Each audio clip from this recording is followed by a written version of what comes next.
It's Danny Flexen here for Seconds Out. Delighted to be joined by a top trainer, Billy Nelson. Billy, how you doing, mate?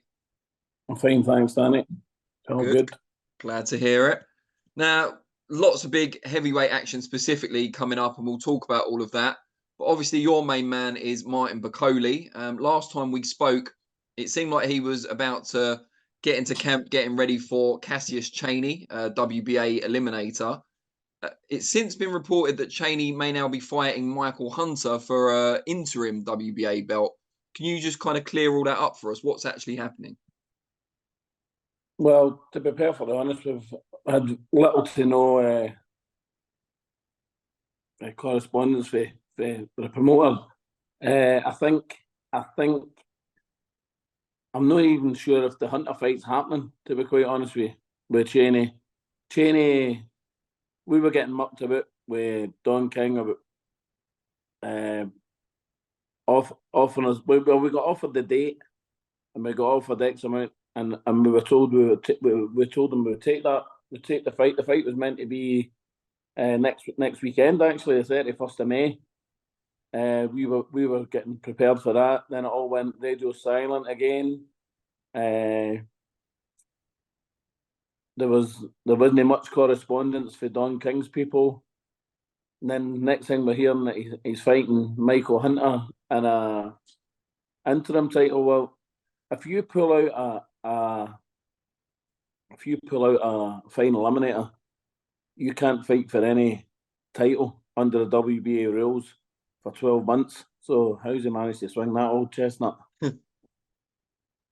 So where does that leave Martin then? Because he's been in that WBA high-rated position for quite some time. It must be frustrating. Very frustrating, Danny. Also, the fact we were asked about 3-4 weeks ago, Boxer were given an offer for a fight.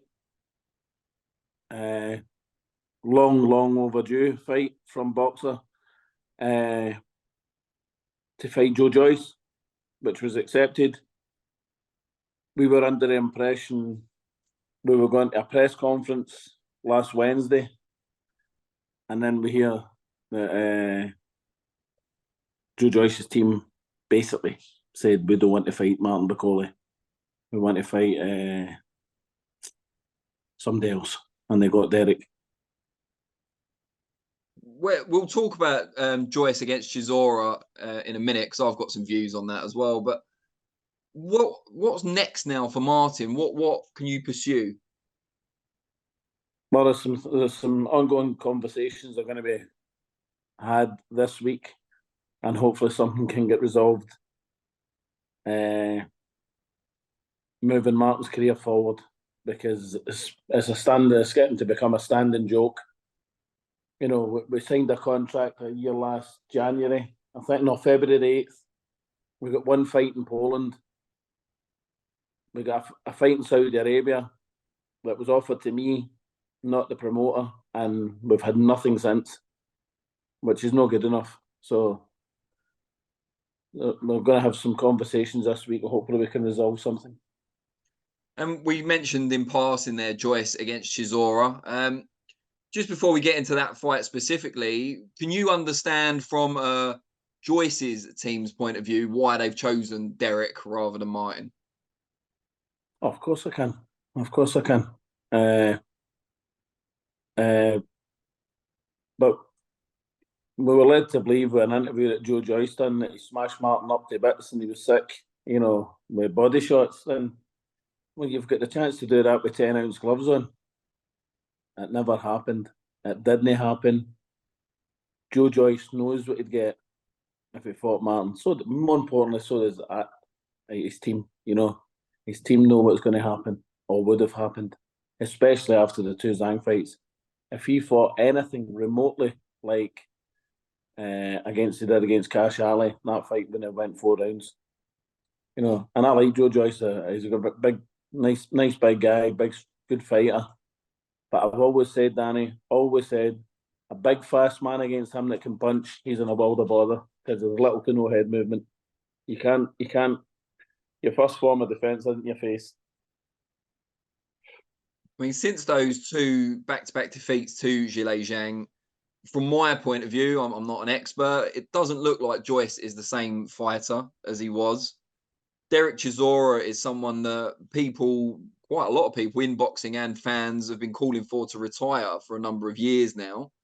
What do you make of that fight, putting them together? Is it good because they're both at a similar stage, or would you rather not see it? Well, if people are under impression, and let's be perfectly blunt, if the two of them are near the end of their career, even if whoever wins that fight, and if they were to step up against somebody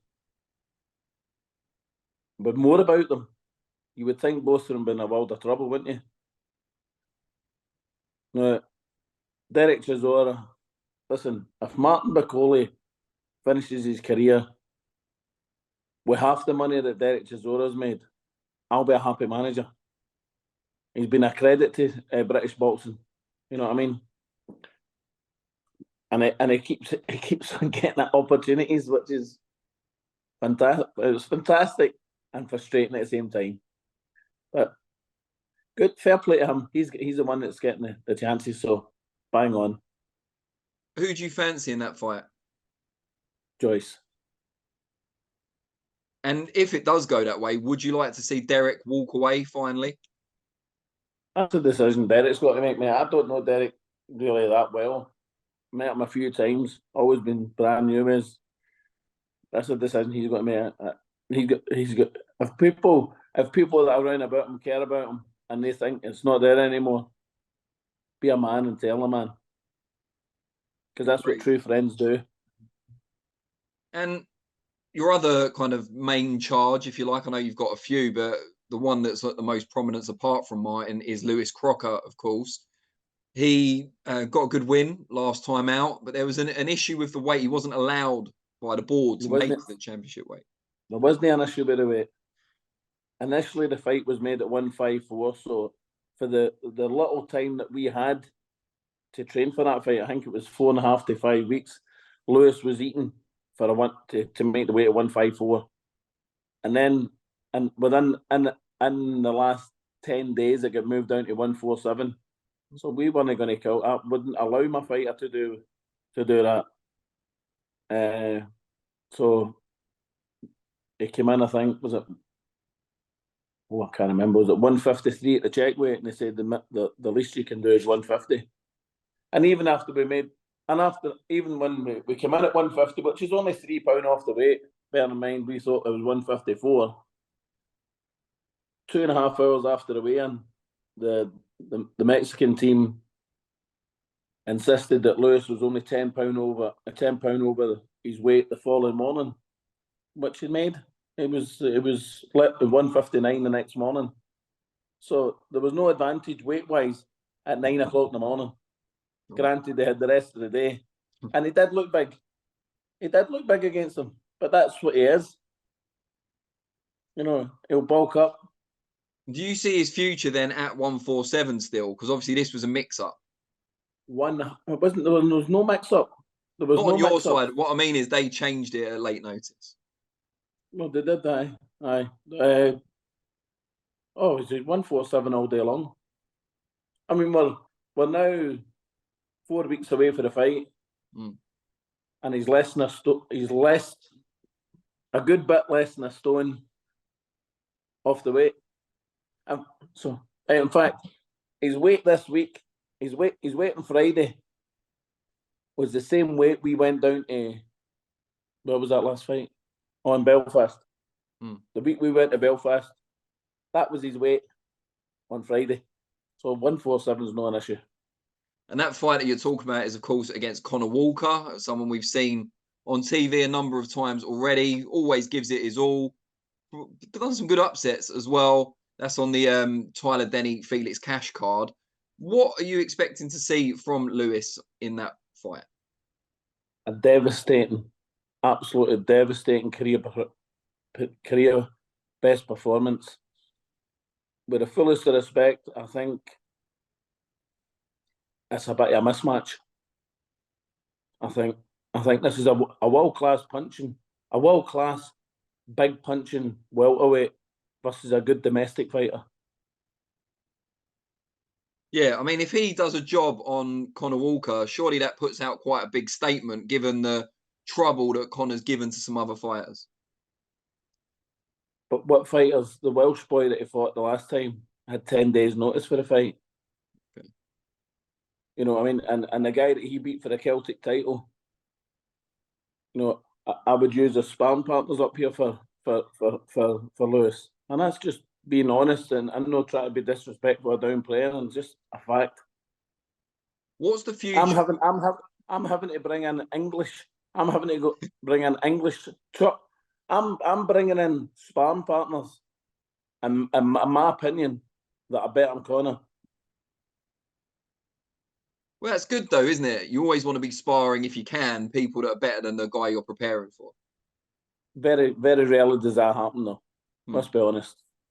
You know, yeah. a lot of trainers think that they need to build their boxers' confidence up. They need to get guys that of a lesser ilk that they can beat up on. I'm not that way inclined, because I believe you have to. 80% of it is there in a fight. You need to be mentally sharp. If you're not mentally sharp, you're no good. You can be as physical as you want, physically fit. If you've not got it up here, you'll not win the fight. What's the future for Lewis beyond Conor Walker if it all goes his way? How close is he now to a world title shot or a world level opponent? This year. That's good. Glad to hear it. Anyone in particular in mind? Mm-hmm. You're not going to tell us, are you? Mm. Yeah, we've been here before. No, I understand it. If things go to plan, there could be a golden opportunity. If not this year, early next year. But I think it could be this year. Okay. I mean, on the show last night, Paddy Donovan was in action, of course. He's someone who's been mentioned and was last night on the commentary in connection with Lewis. Is that something you'd fancy? And what do you make of Paddy's development? Paddy's a good fighter. Based on last night's performance, Paddy would get stopped with Lewis Crocker. Yeah, he didn't get stopped with Lewis Ritson. But yeah. No. Well, look, I thought Lewis Ritson done well, considering he's come up for lightweight to light welterweight. Never fought at welterweight as a professional, and still went 9 rounds with him. And he's a former charge of yours, of course. Definitely. Fantastic fighter at lightweight. You know, fantastic fighter. Now, the shots that Ritson hit Paddy with last night are going to be so more powerful, getting hit with Lewis Crocker. And let's be perfectly honest, Paddy's not comfortable downstairs, is he? Okay. So that's definitely a fight you're looking ahead to, it seems. Possibly. It could be potentially. Maybe if no next. Well, depends what happens with us. My priorities, Lewis Crocker. If we get the opportunity of winning something bigger, we're going to take that rather than fight Paddy. A fight with Paddy could happen down the line, potentially. He's doing well. He's a good fighter. He is a good fighter. But Lewis Crocker will stop him. I've no doubt about that. While we're lucky enough to have a trainer and manager of a top heavyweight on the channel, I have to ask you about the heavyweight fights taking place next Saturday in Riyadh, the 5 versus 5 Warren against Hearn event. I think you know Daniel Dubois pretty well by now, probably Filip Hrgovic as well. How do you kind of weigh that one up? Filip Hrgovic has psychologically ruined Daniel. Wow. I think he'll stop him, and comfortably. And you think the psychological aspect will be the crucial factor? Most definitely, because Daniel's weak in that respect. Do you see any changes in Daniel since the switch from Shane McGuigan to Don Charles? No, particularly, no. Fair enough. I expected a blunt response. Have you? I don't know. I mean, some people have said that in the fights with Lorena and then that was with Shane, but the fight with Jarrell Miller, and then the challenge to Usyk before that, there was maybe a sign that he was a bit more resilient. Was it? When was that? Well, he put Miller up nearly with. stopped. Miller nearly stopped him in round 5 or round 6, and Usyk beat him in every single round, every single minute of every single round, and then dropped him, and he stayed down again. So where's the resilience? But as you said, Miller nearly stopped him. He did come back. He came through it and got the victory in the end. Is that not some But resilience there? Miller's a 23-stone man, Danny. For goodness sake, he's blowing at his arse after 5 rounds, 6 rounds. The guy could barely hold his hands up for round 7 onwards. Come on, let's get in the real world. Come on. Fair enough. Fair enough. Well, let me ask you this then. It's been heavily rumoured that the winner of Dubois Hrgovic, and you believe it's going to be Hrgovic, will fight Anthony Joshua at Wembley in September. Mm-hmm. What sort of threat do you think Hrgovic can pose to AJ? That would be a very good fight. One of I fancy AJ to win because I think his engine's better than Hrgovic's.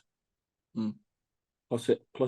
You know, I don't know if he punches much harder, but both it could be a who lands flush and who lands first. That'd be a good fight. That would be a good fight. That would be. What would you say are Hrgovic's main strengths? Good jab. Good jab. Good. He's got obviously a powerful right hand, but he's got a poor defense, and I think he's weak to the body as well. And Daniel Dubois.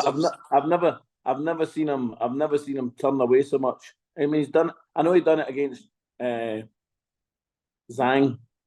when he fought him. I actually thought Zhang won that fight. I know he turned away a few times, but he had issues getting into that fight. It wasn't long after losing his father, and he probably wasn't in the right place mentally. But he also done it in the fight after it, if I remember rightly. He's had a fight in between Zhang and when he blew that guy away in Saudi, hadn't he? Yeah. He fought somebody, I can't remember who it was, but I know he turned his back on him a couple of times there as well. And that's never a good sign.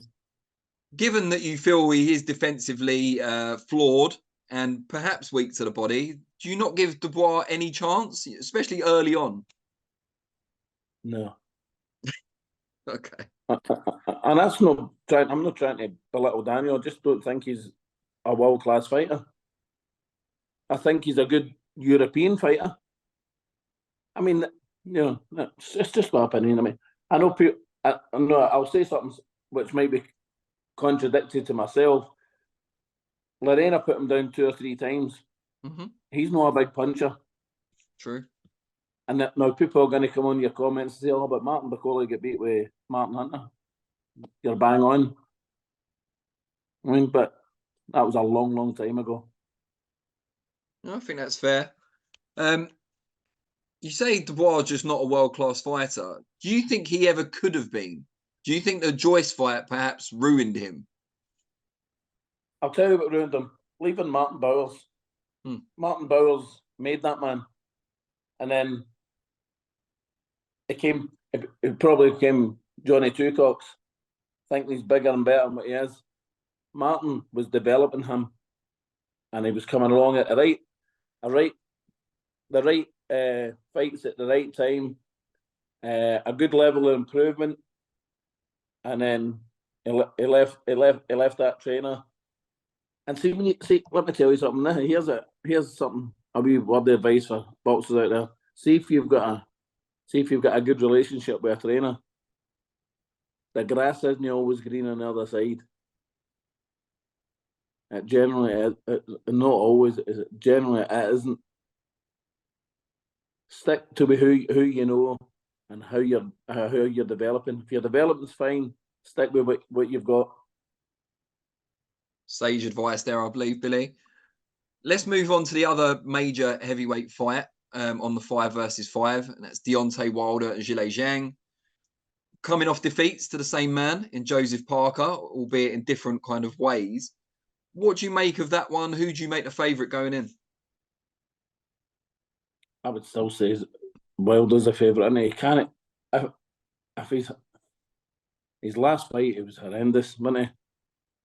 I mean, he looked a shot fighter. He looked as though their fights against Tyson took a bang out of him. and even when they landed in Joe, there didn't seem to be that same element of nastiness in it. Mm. You know, I'd still say he's slightly favourite because he can punch, but can he still punch at the same level as he used to? I don't know. And Zhang's good for 4 rounds, isn't he? 5 rounds. I mean, but again, Wilder's not a very good boxer. He's a puncher. That's what he is. Somebody's getting knocked out. That's for sure. Because see, if they don't get knocked out, the two of them will be on. The two of them will be blowing out their arse, crawling it. After it could end up a right horrible looking fight after 6 rounds. Because neither know how to get on their toes, box and create openings. They're just punchers. Well, Zhang does to an extent, but like I say, his engine's horrendous. Yeah, I mean, on that, Zhang's a huge guy. He's got an explosive style. Is there anything you can do to help his conditioning? Does he need to pace himself better? Because his actual cardio system's not going to get a lot better, is it? Well, Dan, if you're 40-year-olds with the experience he's got, both as an amateur and professional, and you don't know how to manage the rounds, then there's something far wrong, isn't there? Yeah. You know, you again, that's your responsibility as a boxer. Boxers have got responsibilities, and that's one that they've got. Manage the rounds and manage them to your strengths. Is there an element of complacency that he feels he's going to stop everyone that he gets in with? Well, he never stopped. Hrgovic. Oh, Hrgovic. He never stopped Parker. So he said, stop Big Joe. And with fullest respect, Joe was a strong favourite. He beat him the first time. Hmm. You know what I mean? And he did stop him. But Joe, that could have happened to Joe at any given time because his lack of defence. You know, as good as he is going forward, and he is good, he's a big, strong man, and he punches hard. He also takes shots unnecessarily. And you said earlier that you think Hrgovic will give Anthony Joshua a good fight. Taking aside Fury and Usyk, apart from Hrgovic, do you see anyone else, and apart from Bakole, because obviously he's your guy, do you see anyone else giving Joshua a challenge potentially in September? In September? Well, why is Martin Bakole's name never mentioned? Because Anthony Joshua's number 2. I know you said, you know, apart from Bakole, but why is his name never mentioned? Oh, I'd like to see it, but I'm just saying you're obviously going to say he's a big threat to Joshua because you see him in the gym every day. But I'm just saying, is there anyone else? But he is a big threat to Joshua, and Joshua knows that. They're well aware of that. I mean, let's not kid ourselves on. They're well aware of that. But anyone else? Maybe Jared Anderson's a good up and coming fighter. I think Javelov's going to the Olympics, so that's maybe out the equation. That's about it, isn't it? There's no great depth in there, no, really. No, not at the moment. By the way, Kabayal. Yeah, He's done well in his last fights. See the way he boxed? That's exactly the way I would have got Martin Bakole to box against that Sanchez. But again, Sanchez said no to Martin as well. Right. So we got offered that fight. No, that fight, the one before. Yeah, I think you mentioned it in a previous interview we did. Mentioned Fury Usyk earlier. It's kind of old news in a way now, but I haven't spoken to you since. How did you score it? I had Usyk just up. What, like 1 or 2? 3, I think it was. Okay. What do you think, if anything, Fury can do differently in a rematch if it is in October to turn things round? Just be more aggressive. I mean, when it was better for rounds 47, and then kind of took a foot off the pedal, didn't he? And he hit him with that uppercut. He could have followed up with that uppercut and caused a lot of bother because he hurt him there. He never quite followed it up. Would you back Fury in the rematch, or would you fancy Usyk to repeat? See, that's a hard one again because of the manner that he beat him. See, I think Usyk beat AJ much more comfortably in the first fight than what Usyk beat Fury. 100%. So there was no way I would have bet AJ in the rematch. I think it was just press repeat. But Fury has something about him. Yeah, he has a top fighter. He's a top fighter. He could reverse the first fight. And obviously, there's been a lot of criticism of the corner. I think you were among a number of people that said perhaps there was too many voices in there. It seemed, though, that most of those voices all agreed that he didn't necessarily need to win both of the last 2 rounds, which has been widely criticised. What did you make of the corner work generally? Well, I'm a great believer in there's one voice in the corner. That's really up to Sugar Hill to. It's his corner. He determines who's in that corner, or does he? Maybe it is Tyson Fury that determines who's in the corner. But either way, should be one voice. That's just the way it should be. I guess it makes it harder when one of those voices is the fighter's father as well, because it's never going to be easy for, I'm not saying Tyson wants to, but to dismiss, your flesh and blood from the corner. Well, if that's the case, then he shouldn't have hired Sugar Hill and should hire his dad. Yeah. Well, food for thought for Tyson Fury, perhaps. Billy, really appreciate it, mate. Let's catch up again soon. Hopefully, date in the diary. Big fight for Martin soon. And obviously, you've got Lewis Crocker against Conor Walker, which we're looking forward to. Sultan Zorbek on the 14th of June as well. And Sultan Zorbek, of course, yeah. We look forward to all who's over in America Sparring. There's one thing I was wanting to touch on there, because I thought you were going to ask me about last night's fight between Josh Taylor and Jack Catterall. As great a fight as it was, I can't understand. See the best 2 judges, or two of the best referee stroke judges in the country are Howard Foster and Michael Alexander, both who were in attendance last night.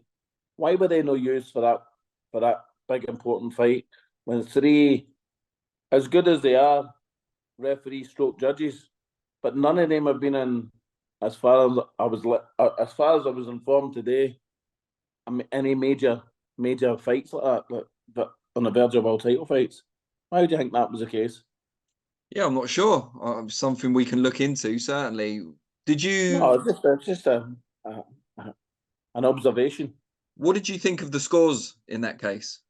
Well, I had Josh Taylor winning by 2 rounds, but it was a close fight.